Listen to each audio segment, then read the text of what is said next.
My annoying uncle kept getting on my nerves until one day he got what he deserved. There's a saying my grandmother used to repeat whenever family tensions got high. Open quote. You can choose your friends, but family? Family's the test. Close quote. If that's true, then my Uncle Harold was the hardest test I ever took. Harold wasn't just annoying. He was the kind of man who made breathing near him feel exhausting. Loud, nosy, controlling. The sort of uncle who thought every conversation was about him and every decision needed his opinion. My dad used to laugh him off, but for me, growing up, Harold was a constant storm cloud over every family event. He'd nitpick everything, from how I sat at the dinner table to the grades I brought home. Back in my day, I didn't have fancy computers or easy teachers, he'd say. Kids today wouldn't survive 5 minutes in the real world. When I got older, the comments got sharper. You sure you want to study something like that? You'll end up broke. Should have gone into construction. That's real work. It wasn't advice. It was condescension disguised as concern. And because Harold was my father's only brother, we had to put up with him. After my dad passed away unexpectedly when I was 24, Harold became unbearable. He appointed himself the man of the family, acting like my mom and I were lost sheep who needed his guidance. But the truth was simple. We were fine without him. Until money got involved. When my grandmother passed away, she left behind a house and a few acres of land in the countryside. A modest place, but with the area developing fast, that land was suddenly worth a small fortune. She had 2 sons, my dad and Harold. Since my dad had passed before her, his share was written to go to me. That didn't sit well with Harold. Not one bit. At the reading of the will, he practically exploded. What do you mean, half to her? She's a kid. She doesn't know what to do with land. The lawyer calmly repeated. It's clearly stated in your mother's will.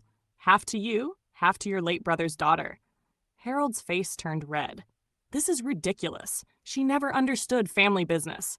I was the one taking care of Mom all these years. I bit my tongue because the truth was, he wasn't. My grandmother had a caregiver, paid from her own savings, and I visited her twice a month, while Harold only showed up when she needed errands done that benefited him. Still, I stayed silent. My grandmother's will was her final say, and arguing wouldn't bring her back. When we left that office, Harold pulled me aside in the parking lot. You know, he said, leaning close, you could just sell me your share. I'll give you a fair price.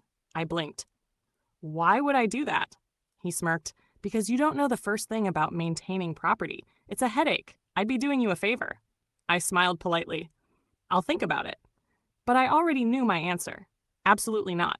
What followed were weeks of endless calls, messages, and uninvited visits. Hey, just checking if you've changed your mind. You're young. That money could help you. You could travel or something. You don't even visit that land. What's the point of keeping it? It got to the point where I started avoiding family gatherings. If Harold was there, I wasn't. Then he started using guilt. Your dad would have wanted me to handle it, he said one day, arms crossed over his chest. You know he trusted me with everything. I snapped. He trusted you to stay out of trouble, Harold. That's not the same thing, he glared. You're making a mistake. I shrugged. It's my mistake to make. What I didn't know at the time was that Harold had a much deeper reason for wanting that land. He wasn't after nostalgia or family pride. He was after money. A lot of it.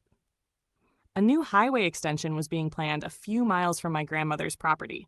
Developers were sniffing around, trying to buy up land quietly before the public announcement.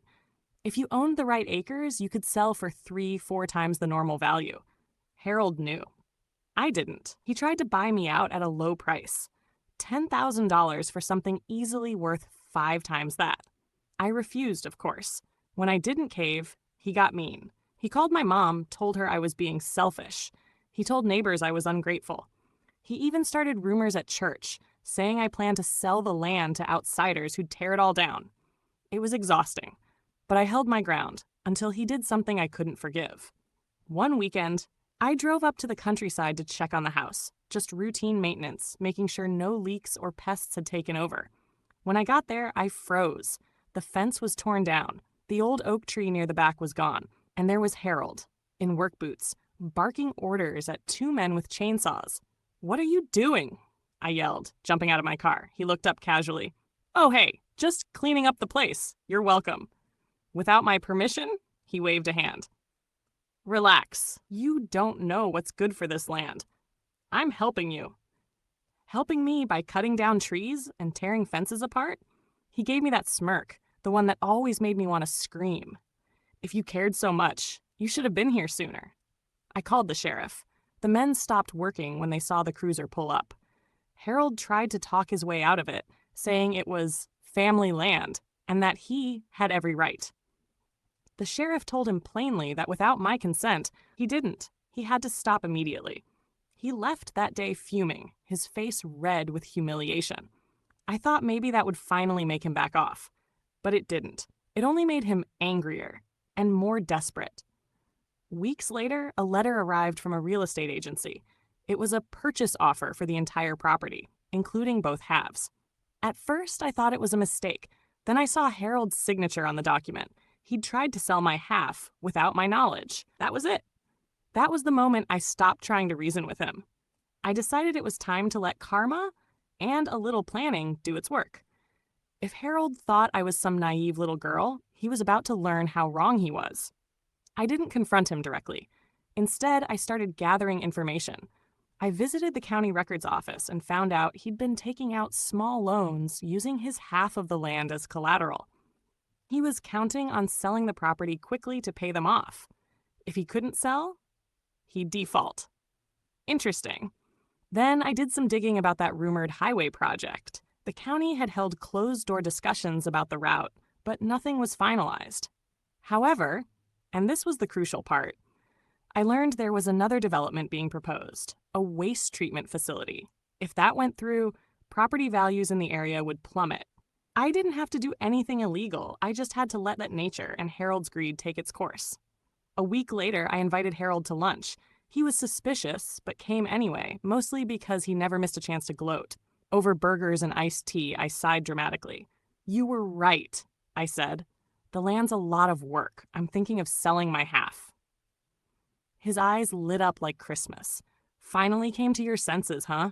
I just don't want to deal with it anymore. But I want a good price. I heard the county's planning something near there. Maybe that'll raise the value. He froze. What did you hear? Oh, just rumors. Some kind of new facility project. I'm not sure, but you're the expert, right? He leaned back, smirking. See? This is why you need me.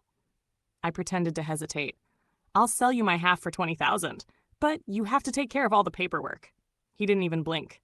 Deal. I made sure the sale was conditional, meaning he'd only get the deed after full payment. My lawyer drafted everything cleanly. Within a week, Harold handed over the money, borrowed, of course, and started bragging to everyone that he finally secured the whole property. 2 months later, the county finally announced the new construction plans. And it wasn't a highway. It was a waste treatment plant. The very same land Harold now fully owned was about to become neighbors with massive industrial tanks and heavy trucks. Property values plummeted overnight. Developers backed out. The bank, which had given Harold the loans, started calling. He came storming to my door 3 days later, red-faced and furious. You knew, he shouted. You set me up. I looked at him coolly.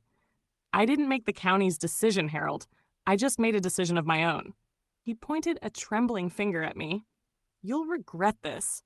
I doubt it, I said softly. But maybe now you'll stop cutting down things that don't belong to you.